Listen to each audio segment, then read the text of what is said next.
My message is always characterized by three distinct pieces of information. Number one is I tell you the company name. I've got a contract with this company. I'm not worried about you going and applying to that job online because my agreement will protect me for that. I want you to do your research. It always drove me nuts as a candidate when someone would say, I have a job with a company and this company is paying top dollar. Do you want to talk to us? Like, I don't know the company. I don't know the money. I don't know anything. Welcome to the Resilient Recruiter Podcast. I'm your host, Mark Whitby, and today I'm thrilled to be joined by Jordana Matsos. I would see these job descriptions posted and they were so boring and you would read through and just say, so what, so what, so what? And you would never, as a salesperson, I want to know how much money I'm going to make. That's what motivates me. How much do I have the potential to make? And I would see all these listings that didn't state that. So for me, I thought, what if I come online, I give you a little bit about the company, I'm very transparent about the compensation that you could make, and I give you a baseline of skill set, and let's just see how that goes. And it got to be really fun. Jordana is the managing director of Hire Equity, a sales recruitment agency based in Toronto. She founded the business in 2021 and focuses on helping high-performing sales professionals find their next opportunity. I propositioned the owner to make me a partner or give me some equity, and I would help to get them up and running and into different markets, and he declined. And so that led me in April of 2021 to say, I'm going to go and try this on my own. Prior to launching her business, Jordana spent 15 years in corporate sales, leading teams across both startups as well as large enterprises. I actually took the plunge and went on 100% commission. I went from making about $300,000 a year, with my salary and commissions with a company, to March of 2020, right before the pandemic hit, joining a contingency-based generalist recruitment agency. Everything fell apart. Building on her experience in both hiring and sales, Jordana recently launched Hire Equity Academy, which is a platform designed to give job seekers practical behind-the-scenes insights into how recruiters and hiring managers really operate. So she gives them step-by-step tools and content to help candidates market themselves more effectively and stand out in a crowded job market. Interested to learn more about that shortly. Jordana, welcome. Thank you so much for doing this. Thank you, Mark. So grateful to be here. And it's nice to hear another Canadian accent for a change. I don't know if you know this. I'm from Halifax, and my brother actually lives in Toronto. I did know that, and it must have been the way I said here. It was, I don't know which word it was, but you definitely sound Canadian. So no, it's nice. I feel at home already. And by the way, if you're not already following Jordana on LinkedIn, then definitely worth following, because that's actually how I met Jordana, was through her LinkedIn content, which really stands out. She's doing such a great job with that. And I'm sure we'll come on to talking about that. But I think we started supporting each other's content, and then that led us to where we are here. So awesome. I'd love to start just because you're relatively, I won't say new, you've been doing this for 4 or 5 years, but you've obviously very experienced in sales and leadership, but relatively new to the recruiting business. And you jumped in without having prior recruitment agency experience, although I understand you were a hiring manager, so you had recruiting experience. How did you end up deciding to start a sales recruitment agency?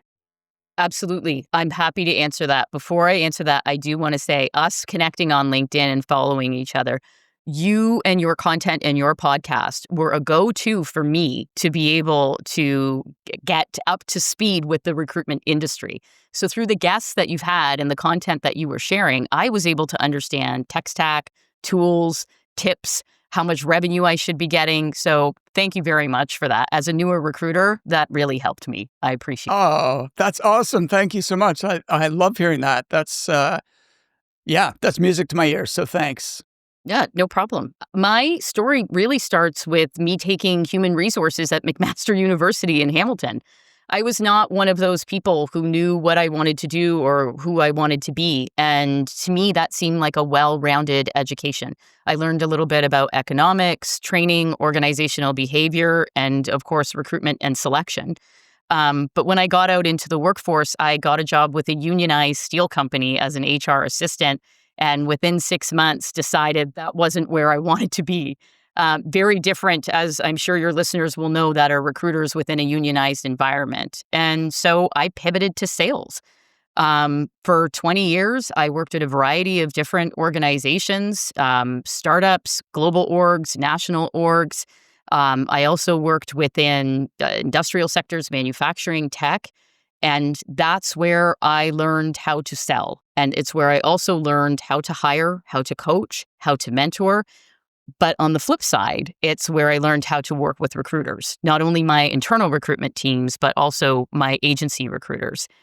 And it's funny because people always say that when you work in an organization in a sales department, you should be best friends with marketing or you should be best friends with finance because those are who are going to help you to get your deal across the line. I was best friends with HR because that's who was going to help me to hire. And so I always stayed very close to them and close to hiring philosophy and hiring processes. And that led me to probably some point between 2017 and 2019, where I really decided to take a different step in my career. And that was because the grind of sales, as anybody who has been in it will know, that 1 month you can be fantastic. You're on top of things and you're getting all of the awards and kudos and, everybody's patting your back, and then some deals fall through and the next month you're on a performance improvement plan and you have a risk of even being employed with that company. So that's a little bit about my background in recruiting. I'm happy to talk to you about how I pivoted and made that hard left turn into it. Yeah, exactly. So I'd love to hear that, because it's non-obvious, right? You've got a successful career in sales, and then you decide, hey, I don't want to put words in your mouth. What's the thought process? In roughly 2018, I went to work for Shutterstock. I don't mind naming the company whatsoever. The global media company, very well respected. And I was hired on as a director of sales. And part of my responsibility was to merge one of the newer companies that they had acquired called Flashstock alongside with taking the sales force and cutting it down.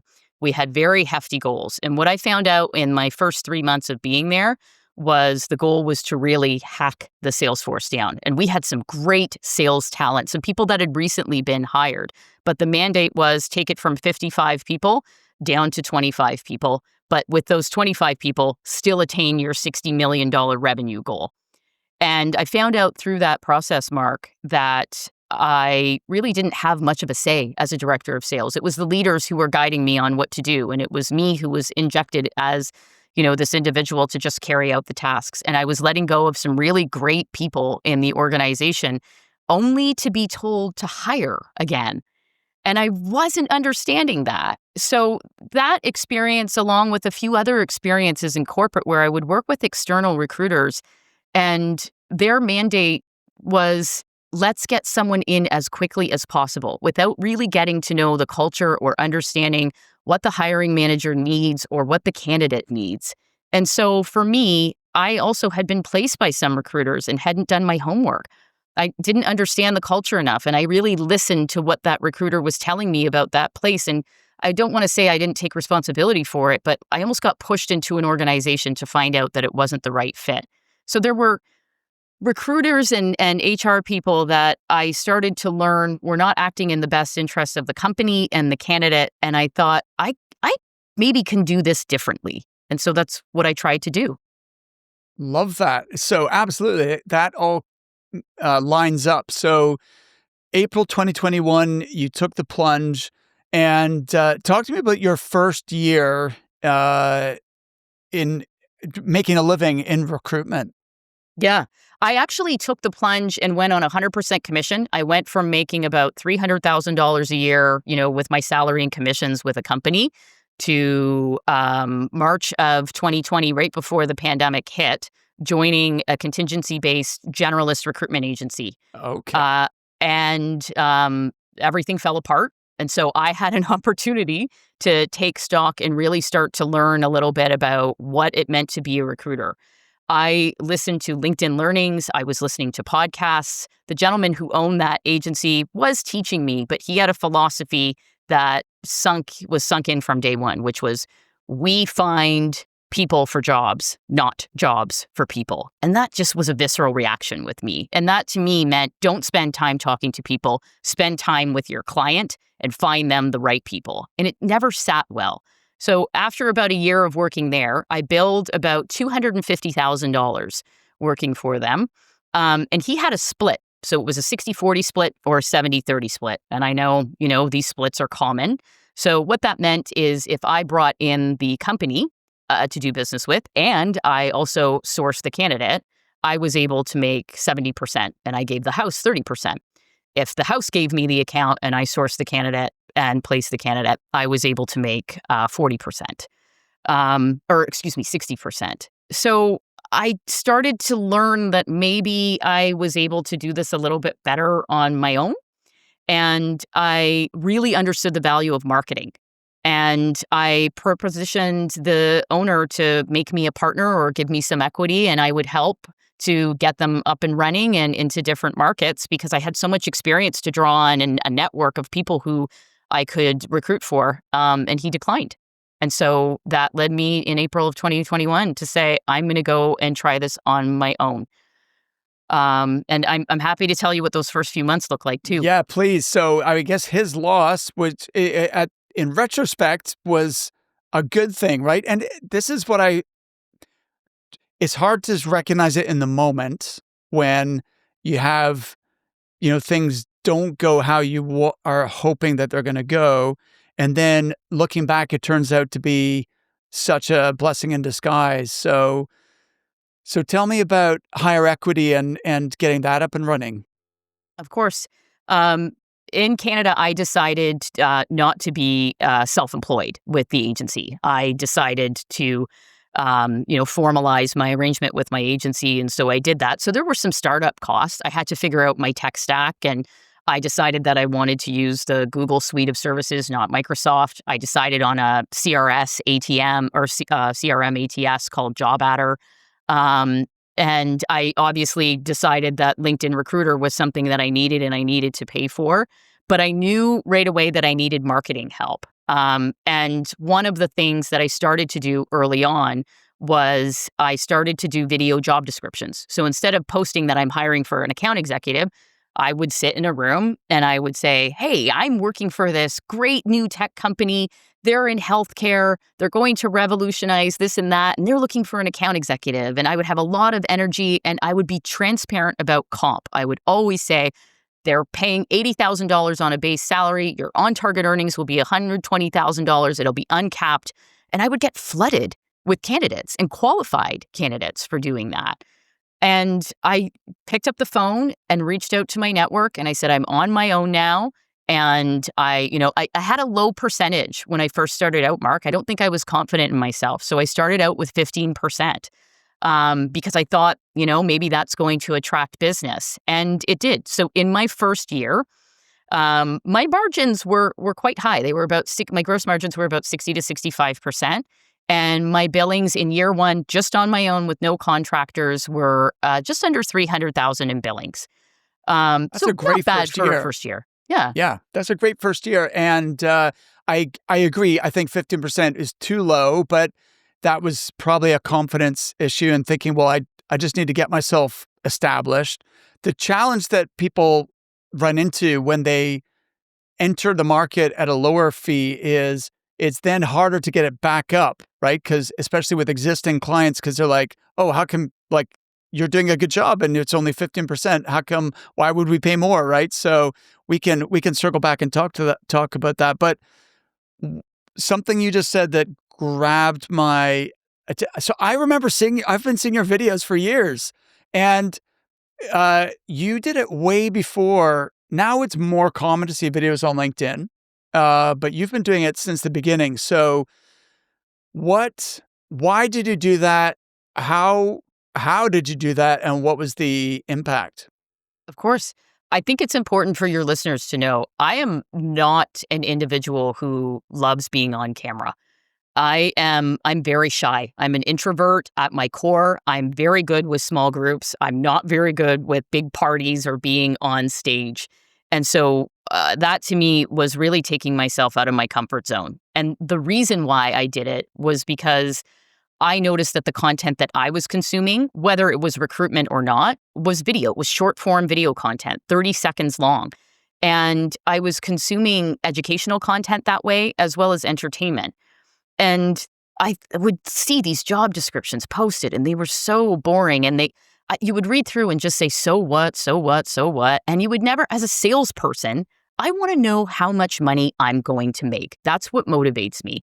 How much do I have the potential to make? And I would see all these listings that didn't state that.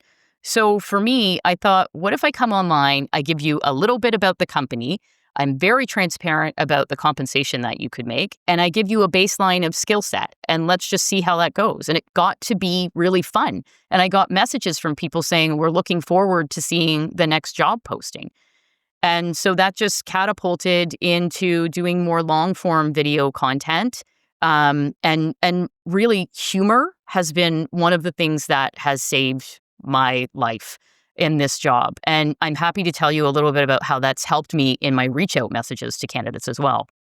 I'd love to. Let's circle back to that. So the video, I'm really glad you shared that it was outside your comfort zone, because that does not come across on camera. And so people will assume, oh, she just is really good at, performing for the camera. I think the majority of people feel like that. They don't, like, as soon as you look into a camera, then your brain kind of freezes, or you get all stiff, or you just don't like it's uncomfortable, right? And I feel the same way, by the way. So knowing that in spite of that, you push through because you could see the value from a marketing perspective, and it obviously was successful. I think what video does, it makes you seem almost famous, right? Because people keep seeing, which is hilarious. Like when, in fact, I remember my kids, when they don't think this anymore, but when they were little and they'd see videos of me, they go, "Dad, are you famous?" I'm like, "No, not really. Only to a very small number of people." Dad's on TV. Exactly. But it does make you much more visible, and people see you, they can hear your voice, they get a sense of your personality, your humor, and everything else. And I really think it has a massive impact in terms of building your brand. I remember I've seen videos of yours, though, that weren't job ads. They were like more about your values, and I saw some humorous ones where you were like acting out situations with like hiring managers and stuff like that. How did the video like marketing evolve? Tracking impressions and statistics. I wasn't doing that at first. So at first I would just put it out there, and I was just doing the type of content that I wanted to do. And then LinkedIn, obviously, when you're looking at the statistics, you can see impressions and you can see engagement. But there's third-party tools that you can use to really expand on that. And so on average, those early videos were getting anywhere from a low end of 3,000 to 5,000 impressions, upwards of 10 to 25,000 impressions. That's fantastic. And so I took that and said, how can I, create content that is more educational and more informative? Because again, and in recruitment, we have different audiences. You have candidates that are looking for work. You have passive candidates. You have companies. You have HR managers. I had sales leaders. So there was all of this content that I could put together. And so I really wanted people to get to know me.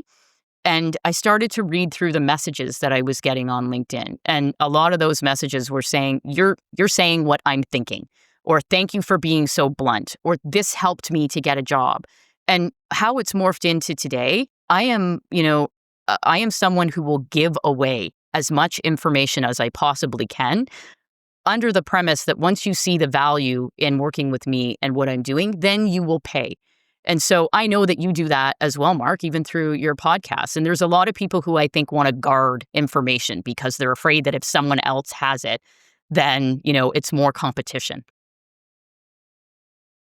Exactly. I'm on board with you 100% there that, it's, first of all, it's like giving value, which induces the law of reciprocity, right? Because people feel like, well, Jordana was the one who taught me this or that helped me in my career or what have you.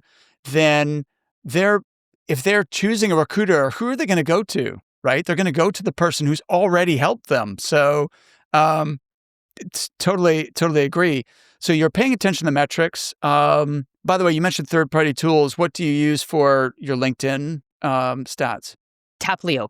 I Taplio. love, Okay. yeah, I love Taplio. Taplio can also, because LinkedIn, Mark, it was probably about, what, a year and a half ago that you started to be able to schedule your content on LinkedIn. Because before that, I would go on, it would be like 6 o'clock in the morning. Because that's the other thing. You're trying to gamify when should I be posting my videos. And all of a sudden, there was this rule that, started to pop up online that was like, post your videos around, I'm in Eastern Standard Time Zone, and it was like, post your videos somewhere between the hours of 10 a.m. and 11 a.m. And I thought, who said that? Why do I have to do it that way? And my audience, when I wanted to post something that was geared towards sales leaders, they're not looking at LinkedIn at 10 a.m. They're looking at LinkedIn at 6 a.m. or Right. perhaps even at 8 p.m. So I started to play along with the times. Taplio not only was I able to take a look more in depth at my statistics and how they were performing, but I was also able to schedule my content. It has an AI tool that would help me to enhance my content as well. And it also was allowing me to do more than the connection requests that I was allowed to do on LinkedIn. So it was kind of bypassing that. And it was serving up other people that I would never have seen. People in the UK, people in Ireland, people in Brazil. I loved it. It was a great tool for me. And it was a small investment. It was about $60 US a month. Okay, fantastic. Great. I love hearing about new tools, and so does our audience. So appreciate you sharing that. So we kind of did a tangent about video, but I want to just come back to, so you did your first year, 300K from a standing start in an industry that you've only got a year's experience with is a great start. What were some of the challenges or obstacles that you encountered, in that first 12 months? Um, in the first 12 months, I knew that if I wanted to scale and grow, which ironically I don't now, and I'll explain that, but I knew if I wanted to scale and grow, I would need to hire. And so I hired a third-party marketing agency and was probably paying them anywhere from $2,500 a month to about $3,500 a month. And at the time, they were helping me with my content and helping me with SEO and different types of online analytics. But I decided I needed to hire a sourcer and I needed to hire a full desk recruiter. And I grew way too fast, Mark. So in 2022, I brought on a full-time recruiter. I brought on a full-time business development person, and then I brought on a sourcer. And my thought behind that was, well, the more people, the merrier. The more I'm growing my company, the more revenue that I'll be bringing in. And for the first few months, it wasn't too bad. But what I really struggled with was fully remote. My BD person was in another province. My recruiter, although local, we only saw each other about once a week. And even though I had spent the time, everything I do is templatized. So, and it's one of the smartest things that I did. So my outreach messages, my follow-up with clients, how I onboard a client, the intake that we do. So really anybody could come into this business and take over for me. But I will tell you, we grew to about a $700,000 agency in that year. But Mark, my expenses catapulted. I was doing stupid things. I was spending money on conferences and trade shows to try and get the name Higher Equity out there. I spent about $20,000 on an HR conference and went to it. And, I only yielded one client out of it, which you can argue at our billing rates, you broke even on that. But my margins went down to about 20%. My expenses skyrocketed, and 2023 was the big learning year for me for the first 6 months. Wow. So thanks for sharing that. And it's so true. Like, one of my mentors is a guy called Romney Ross, and now I don't think he made up this expression, but this was, I don't know, 10 years ago or so when I was working closely with him. He was like, Mark, revenue is vanity, profit is sanity, cash is reality. It's all very well increasing your, top line, but if your profit goes down, then is that the right strategy? So what did you learn from all that experience, and what did you do differently from that point onward?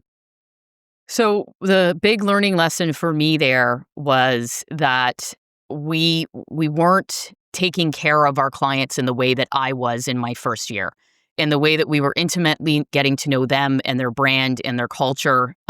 We were cutting corners because we started to take on so many roles. And as you know, in contingent-based recruiting, there's a certain percentage of your roles that you're taking on that you might not fill. Either you take too long to fill them, they have internal efforts and they end up filling there or through their own network, or they've hired multiple recruiters, which is always my favorite, right? Yes. And so I got right back to my roots. Unfortunately, I did have to let the two individuals go. I kept my marketing agency partners, who I still have today, Henry and Dylan. And I had to tell some customers that we weren't going to do business with them any longer. And a lot of those customers were the ones that we had at 15%, to your point, that weren't willing to come up to the 18 to 22% that I wanted to be able to charge.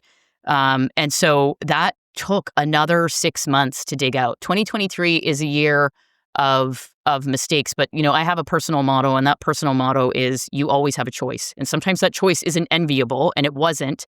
But I had to cut back on costs. I cut back on my office, and I cut back on my team. But 2024 was a much better year because of those lessons. Amazing. So then bring us up to speed with the present day then. How's the business doing, and what new things have you implemented? Of course. So present day, we're on track this year. I'm on track this year to bill about $500,000 myself. Awesome. I do have contractors that I reach out to. So I have partners that have different specializations as well. Because as you can imagine, when you're in a sales niche, your clients get to know you. They really like the work that they do for you and say, hey, by the way, can you do VP of operations, or can you do IT director? My answer is always, I can. You don't want me to. And I don't really want to. It's not the language that I speak. So I have a bunch of different partners that I will refer to. Normally, it's a 15% referral that I take, and then they run with the rest of that. But the other thing that I did, Mark, that was really valuable is I started to, and right now our gross margins are back up to around 62%. And my costs, like right now, my tech stack, I would say I have Otter that I use, Otter.ai. I do pay for ChatGPT. I also use, Google Gemini. There's a new tool that I just started using, which is phenomenal. It's called Cliff.ai. And it is specifically designed for role playing. And it is not only an enhancement to sales teams that I'm hiring for to help to get them up to speed and get their confidence, but I actually use it as a recruiter because sometimes I'll go into calls that make me nervous and I'll do a role play for that. So I've got about That's five brilliant contractors. Idea. Yeah, you know what? I'm happy to share it as well. It's a number that you dial, and there's someone named Cliff that picks up, and you give some information. So I could say, hey, I'm going to be speaking with Mark Whitby today on his podcast, and can we run through a role play? And it will start to intuitively ask me some questions. So it really helps with your clients to handle some objections that might come up, especially when it comes to pricing and niche. So I'm in a much better spot today and utilizing all of the partners. But really, the area that I want to scale rather than the recruitment agency is the academy. And I know that might sound odd. Well, it doesn't sound odd to me because I'm also a content and course creator. And so I understand why you might want to do that. But explain for the audience, like, why you started the academy and how it actually works. Of course. Roughly 2 years ago, I started to consistently get the same questions from candidates. Why can't I find a job? Why is it taking me so long to get through the interview process? Why is no one calling me about my resume? Why am I submitting 100 different resumes and not hearing back? And then I was also hearing from candidates that I was screening for roles, and they were saying things like, I've gotten into 3 different jobs that were mistakes. I keep making mistakes. What's going on? And so I am not a licensed therapist.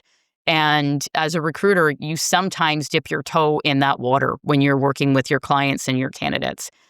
I started to offer coaching sessions, and I use that word carefully because I am not a certified coach. And those coaching sessions would be 45 minutes to an hour of my time where I would review your resume for you. I would review your LinkedIn profile for you. And it was supplementary income to recruitment rather than me giving away my time for free. I did start to track the time that I was spending, and it was roughly 10 hours a week of free advice that I was giving out, and it just wasn't sustainable. So I would charge about $250 for an hour of my time, and that person would leave with some tangible outcomes. And I just decided, wait a minute, if these dozens of people have these questions, do people really understand how recruiters work? So I would get phone calls from people that would say, can you find me a job? Can you help me? Like, can I pay you? Can you find me a job? No, you can't pay me to find a job. But they didn't know. A lot of people do not understand how recruiters get compensated and how it works. And a lot of recruiters don't really want to share that information. So to me, there was this gate-kept information about how HR works, how recruitment works, what exactly we're looking for. And I thought, everybody should know this. Why shouldn't they know it? So that was the evolution for the Academy.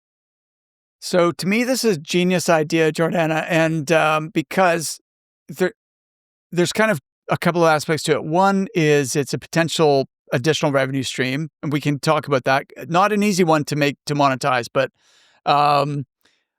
the other aspect is it actually allows you to help the candidates who you can't place, right? Which is the majority of them, right? Because if you think of how many hundreds of candidates reach out to you per year or you interact with versus how many of them you actually are going to place in a job, the vast majority you're not going to place. So therefore, and this is always,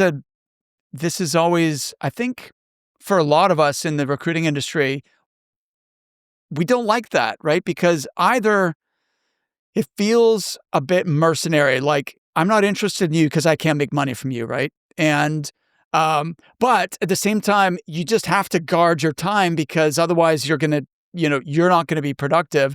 So this allows you to be of service and to add value to the majority of candidates who you can't place. So I love that aspect. But the reason I think most recruiters don't do it is because, as I'm sure you can attest, putting something like this together actually is a lot of work. So, I'm impressed that you've seen that through and actually launched this academy. How's it going so far?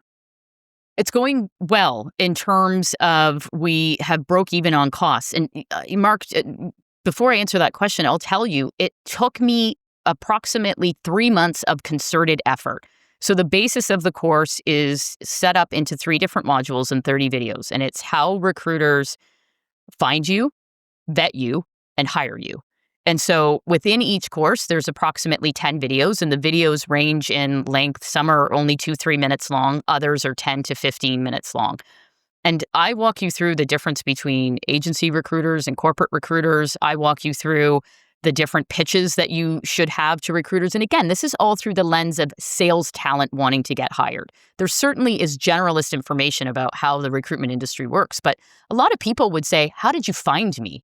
And I'd be like, how did I find you? Well, LinkedIn Recruiter. Do you know how that works? This is how important your keywords are. This is how important your headline is. This is how important your picture is. And candidates just didn't understand that.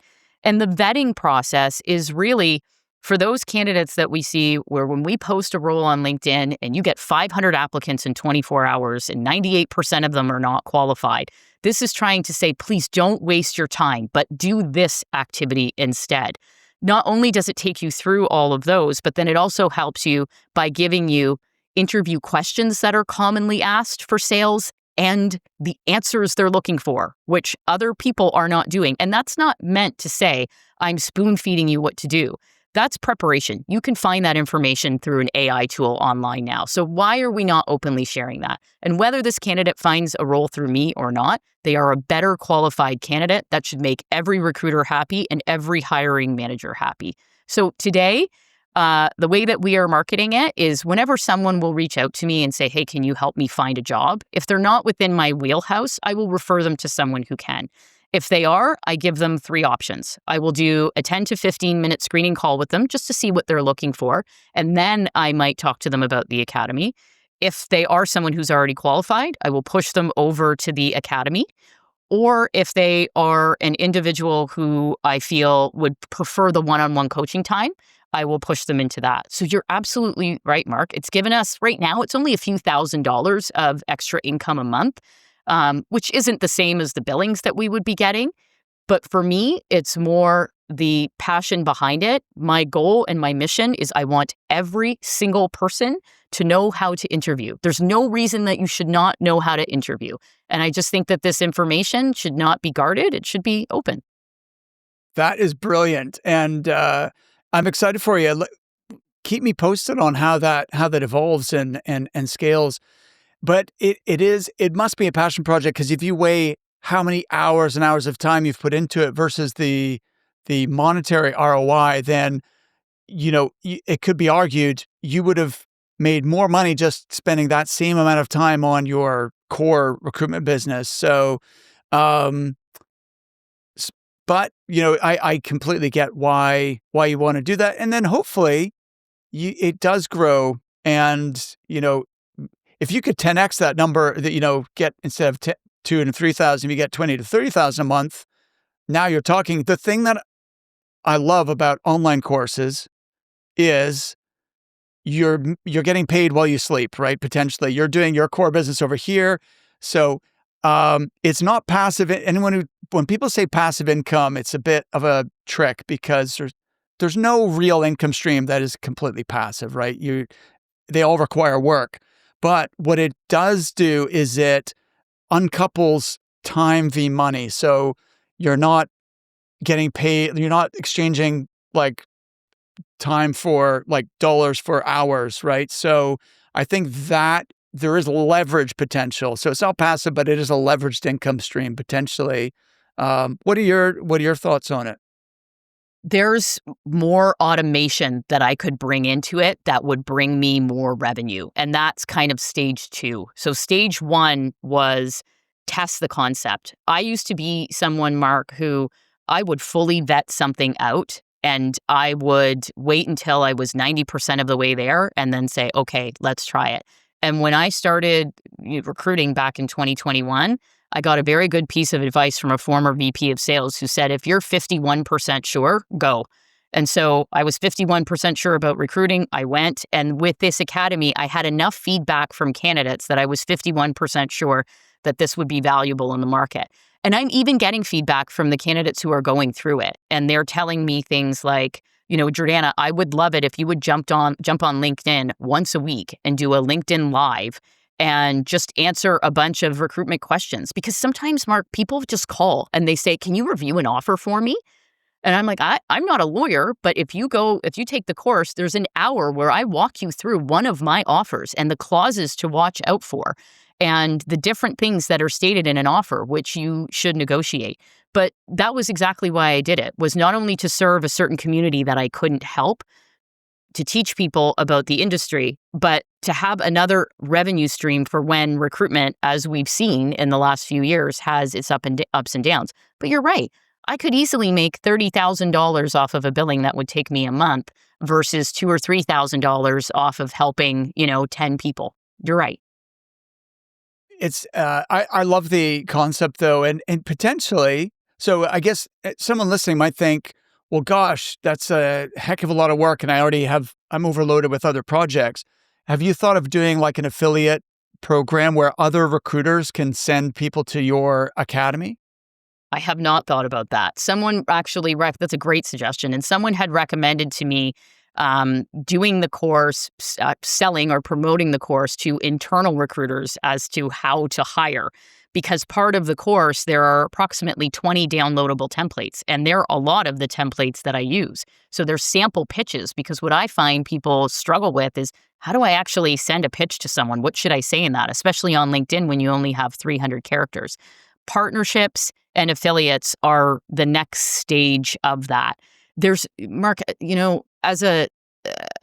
I'm a creative person, but I'm not a marketer. I am a salesperson. And I will say that there's always different ideas that are bouncing around in my head. And it's trying to hone that in and say, what's going to be the best use of my time with the most impact Yes. But I will say to you that this academy, it probably took 3 months of my life to do it. But I will say it only cost around $2,000-$3,000. Yeah, it's more the time. It's the time, right? That most people are not, but that's a good thing for you because most people are not going to put themselves through that to create it. So it gives you market advantage in that sense. So you mentioned templates, and I wrote that down. I wanted to circle back on a couple of levels. One is I love how systematized you've made your business, which is rare for a business of your size. And I'd also love to talk about outreach and business development. But so first of all, on the systems, how did you know to do that, or what inspired you to say, do you know what, I want all of our processes to have a template or a checklist so that we have standard operating procedures? It was when I started working for that totally commission-based recruitment agency, and no disrespect to the person that I was working for who had started it, but he had come from a large firm, and he already knew how to do things. And he started this as his second career, and his thought was, well, you're a salesperson, you'll know how to do it. And I was literally on LinkedIn watching Barbara Bruno courses all day long and learning from Barbara Bruno about how to recruit. And that's where I thought, okay, I need a series of pitches to HR managers and HR people. I need ideal persona pitches to, sales leaders. I need ideal persona pitches to candidates.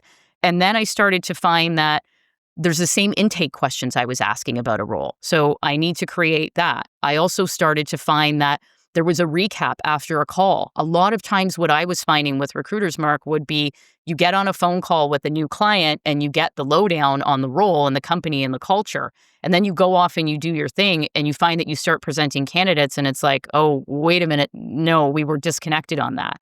So there is a very simple recap message after a call that I always send out, that before I will start recruiting, I say, I want to make sure we are aligned and I have your understanding. You said these things were important.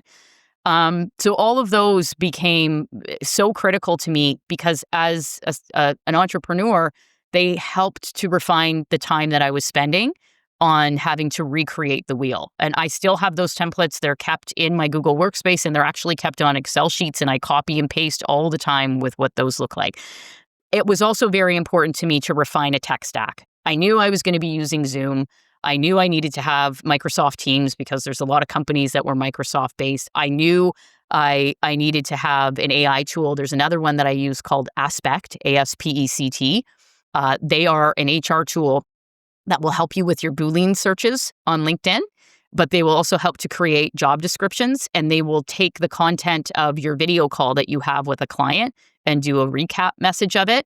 So all of a sudden, Mark, it went from me sitting down and doing candidate profiles and recaps to me having these conversations online, funneling it through an AI tool, letting the AI tool spit it out, and then me going back to refine it. And I really do use technology quite a bit for that. I love that. That's brilliant. And look, you started creating these templates before really ChatGPT took off. Now, there's really no excuse not to have systems and processes for every part of your recruiting and business development process, because with AI, you can do it a lot faster. And as you say, if you inject your own transcripts and personas into the process, it makes it much more relevant for you.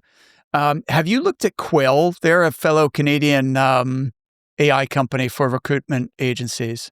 I just heard about it. I haven't used it yet. Good tool? Yeah, a lot of our clients love it, and I actually met the founder here in London a couple of months ago. He was exhibiting at a recruitment agency expo. So yeah, definitely worth a conversation with them. By the way, quick shout out to Barb Bruno, one of the all-time greats. I got a LinkedIn message from Barb a couple of weeks ago because I'm speaking at NAPS in Las Vegas soon. And she is as well, and so we're gonna try and meet up. I've never met her in person, so you feel like you know her from all of the right? content that she puts out. Yeah, absolutely. So I love this way of thinking. How you're very organized for a salesperson. Sometimes like the way you're describing your workflow and how you think is atypical potentially for salespeople. So, but I think it's powerful. Earlier you said humor in outreach. Can we talk about that? Yeah. The biggest question I'm getting asked right now is around business development, because of course we know that we should be doing business development all the time, regardless of it. And it like the best time to do it is when you're busy, right? Because then you're confident. And when you don't need the work, then that's when it's more likely to show up. And when you're desperate, then that's not a great frame of mind to bring to your calls. But human nature being what it is, when times are great and they're super busy, then they take their foot off the gas. And we're not in every sector, but in a lot of sectors right now, there's definitely a decrease in job vacancies. What is your approach to BD and what's worked best for you? I've listened to a lot of your previous guests that have been on talking about BD, from, having a certain number of call metrics that they have to hit. And I know you've talked extensively about cold calling and the value of cold calling. I also agree there's an inherent value in cold calling. For me, a lot of my business development has been referral based. And I got caught twice and burned twice, Mark, in the last 5 years with having a client who started to funnel me a lot of business. And I started to go, wow, this is really good. And, I'm getting a few $100,000 of billings out of this client. And then inevitably, the well runs dry. They have enough people. And you're going, wait a minute, what happened to this? So that needed to happen to me twice before I said, okay, I can't make this mistake again. I can relate, definitely. And what I am constantly doing is asking my clients for referrals. Is there any other HR leader in your network that I could speak to? Is there any other sales leader in your network that you would refer me to? That's number one. Number two is I spend a lot of my time with different affiliations. So chambers of commerce are local chambers of commerce are a wonderful resource for business. Candidates are an amazing resource for business. A lot of times when a candidate will message me back and say, hey, Jordana, nice to meet you. Thanks for the reach out. Not interested in moving. Happy to stay put. I will reply to them and say, understood, John, now might not be the right time. Do you know anyone else who might be, in the market for this role? Or is your company hiring? And they might say, actually, my company is hiring, or I do know someone who's hiring. So using that warm network has been invaluable to me. But I've automated my outreach, and I know there's a lot of opinions on this, because everybody knows when you, especially, as a recruiter, when I get that automated outreach, Mark, I don't know about you, but I can't stand the question that I get where it's, I know I don't know you, and I know you're selling something. And it's like, hey, Jordana, what's your biggest problem this year? Or, hey, Jordana, what tool are you using for this? And I'm like, I know where this is going. Like, I know the psychology. I'm in sales. I get the path that you're going down. So for me, I like to get to the point. One of the things that my clients and my candidates appreciate about me, and they'll say it, is my bluntness, my directness. So when I do my outreach messages, Mark, I am a cold outreach, blunt type of person. And it really will be, I saw you had an account executive role listed. I saw it was listed for 2 weeks, because I know there are ways to go on LinkedIn and see how long something's been listed for, right? There's also tips in following the market. If I saw that a company just got acquired, or a company just got funding, or, a company recently hired a sales leader. When you hire a sales leader, when I was hired as a sales leader, what am I doing? I'm assessing my team, and then I'm going to make some changes. So those are the connections that I would start to build. Awesome. So what you're talking about are triggers, potentially, which are a sign that though certain companies are worth reaching out to. So, for example, sales leaders recently been appointed in that company. That would be a logical, person to reach out to, or companies who are advertising for roles. So those are both great examples of triggers. And you said that you're direct with your messaging. And by the way, you and I are both, we advocate automation as well. I think the challenge is a lot of people do it badly. And then, so people who receive automation that's clunky or, seems inauthentic or, are really turned off it, and they assume, oh, I would never use automation, but they're missing out on a huge amount of time saving and being able to reach more people more efficiently. But it absolutely has to be done in the right way. You know, the What's a good typical? old, we've helped people like you in your industry. Like, in what industry? Did you look anything up about me? Yeah, that's a bit too general. So, what have you found works best for you in your blunt style? I'll give you an example. Um, 2 weeks ago, I reached out to a company that I did not know if they were hiring or not. And they were a company that I felt would fit with our values.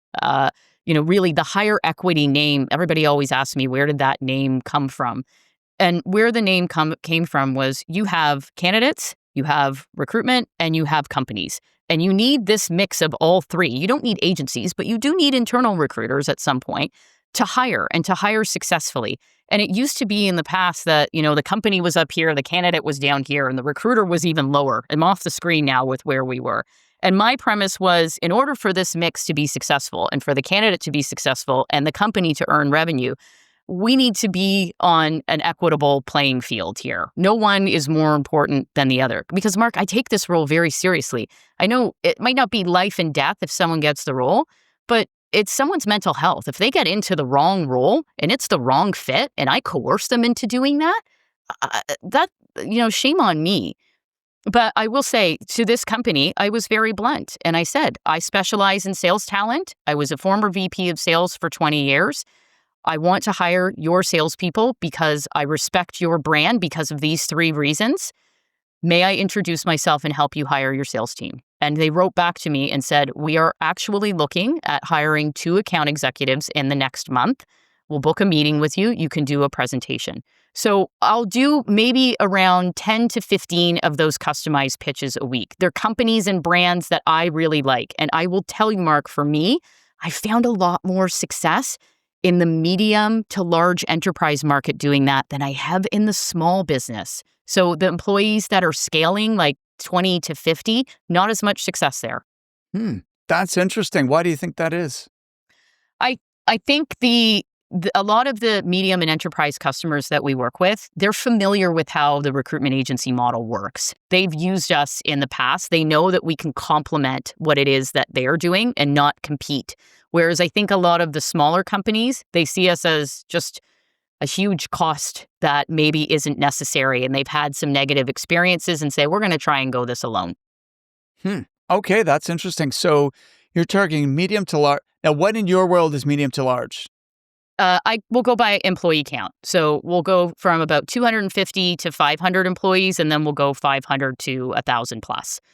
And when I look at my portfolio, I will tell you, Mark, that maybe 20% of the business I do is with tech companies and 80% are in non-tech related fields. So I am definitely not that, SaaS-based tech recruiter that you are calling on. Even though I've had experience working in that field, it's not a field that I've just been able to have a lot of success with outreach. Okay, interesting. So we're targeting companies with what did you say, 500 to 1,000? 200 to, 200 to 250 1,000. to 500, plus. Okay, got it. And you mentioned 10 to 15 of these custom pitches a week. How does the automation fit in then? Absolutely. The automation also happens through Taplio. And so it's a sequence of messages. It's a 5-message sequence that will happen. And I can set the number of days based on how the individual responds. And those automated messages are to people in the way that I do it are people in specific industries. So I'll pick maybe industrial or manufacturing or health tech or fintech or something like that. And then I'll tailor a script and then send those out. And then I'll just keep cycling through. And a lot of times I'll do that based on what I'm seeing in the market. I watch a lot of what's happening in the market. Or I'll find a segment, a geographic segment. A lot of the business that I do, Mark, is in Canada and the US. We've tried to do overseas and it just hasn't been as successful. And so I'll pick a geographic segment. And I've heard some of your previous podcast interviewees talk about how it's so important to have that local number to be able to draw upon. So when you're calling somewhere, I will tell you, I've had so much success in the Ontario market because there still is a rapport factor, especially when you're dealing with the industrial manufacturing sector and they call up and they're like, oh, you're in Toronto. Do you go to this restaurant? Do you hang out at that place? I grew up in that area. And there's this camaraderie. For sure. Yeah. That makes things easier.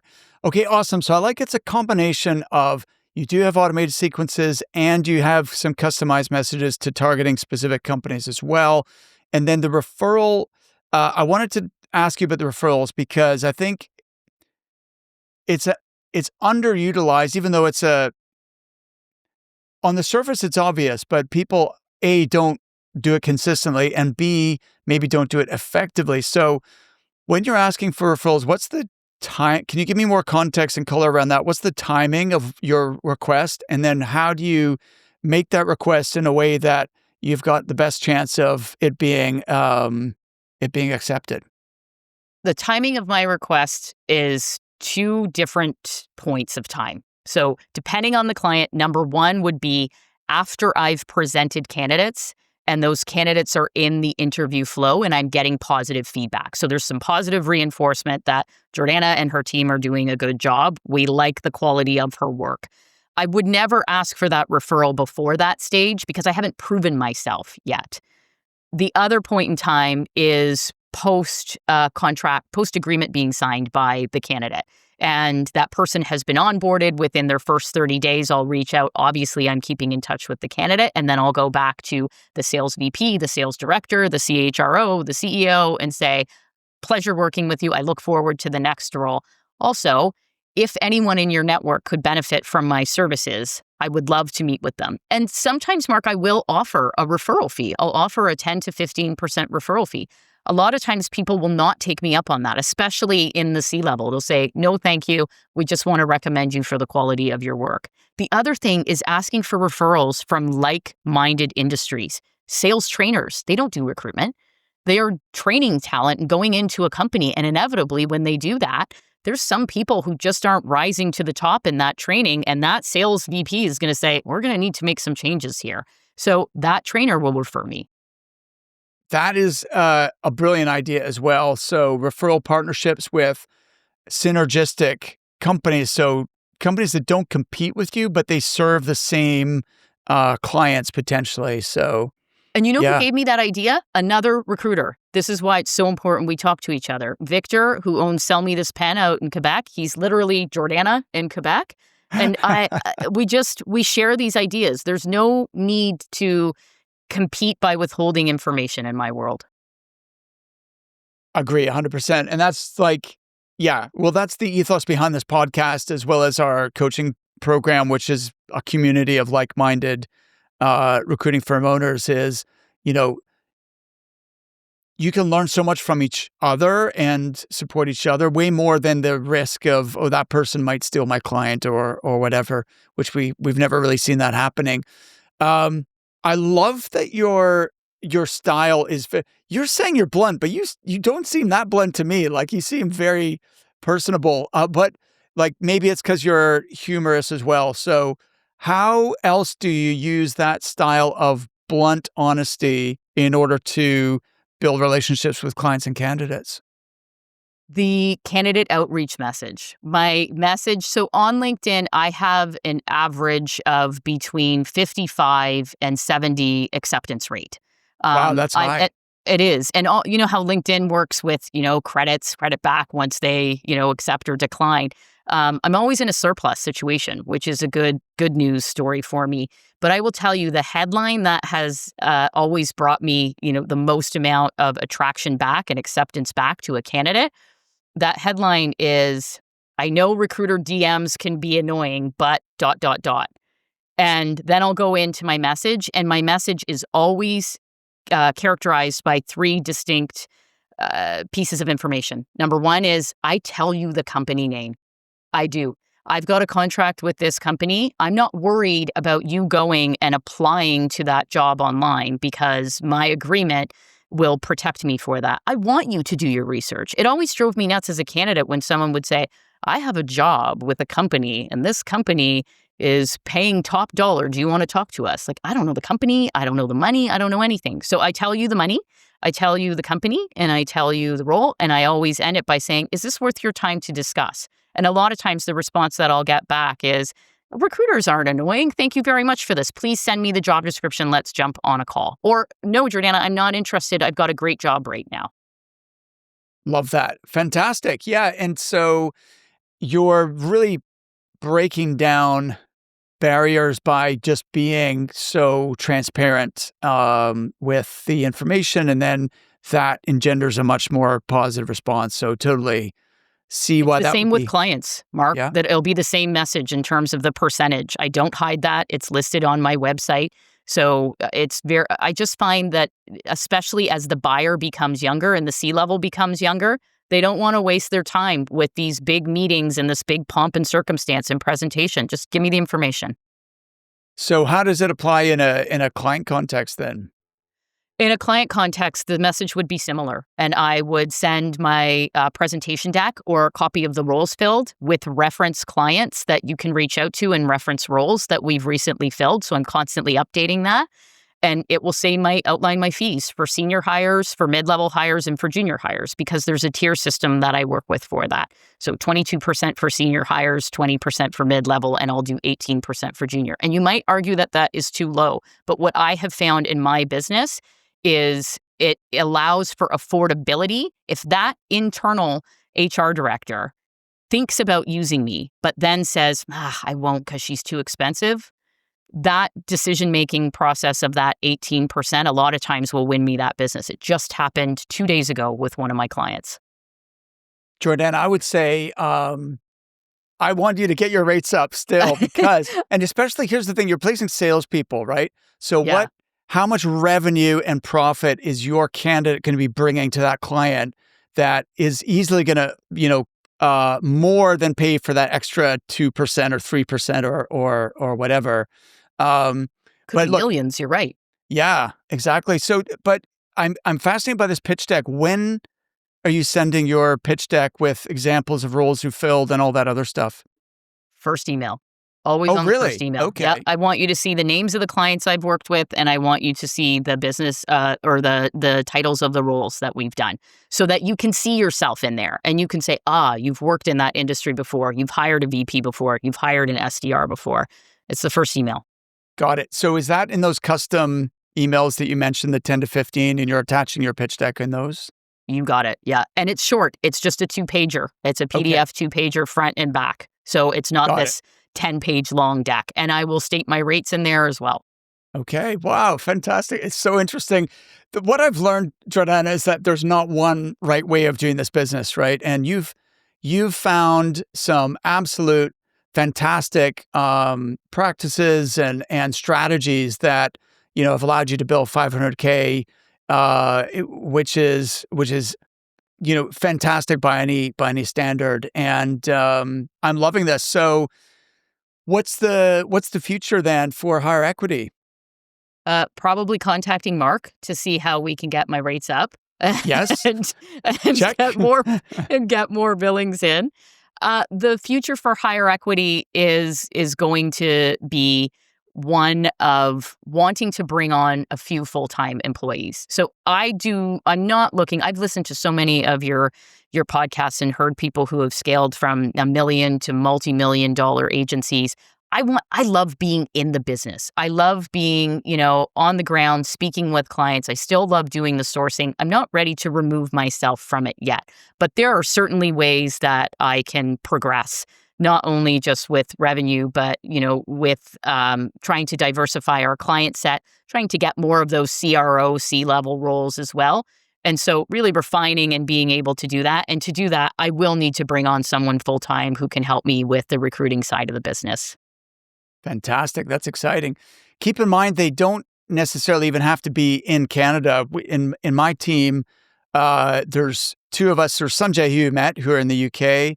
And then we have team members in South Africa, Ghana, and then 3 in the Philippines. And they're all absolutely fantastic, committed to our mission. Our clients love them. And so I think never before in the history of the world have we had access to this global talent pool, which allows you as a small business to scale, it so much more easily than maybe in the past. So I'd love to continue the conversation with you on that, Jordana, but congratulations on what you've achieved in a short space of time, and long may that continue. Thank you, Mark. Thanks so much. And by the way, really appreciate how many golden nuggets you gave us and how specific you were with like tools and tech stack and everything, and messaging is super valuable. I really appreciate you. Of course. Thank you. All right. Have an awesome day. Take care. Thank you for listening to The Resilient Recruiter. I know how busy recruiters are, so I'm honored that you're investing this time with me each week.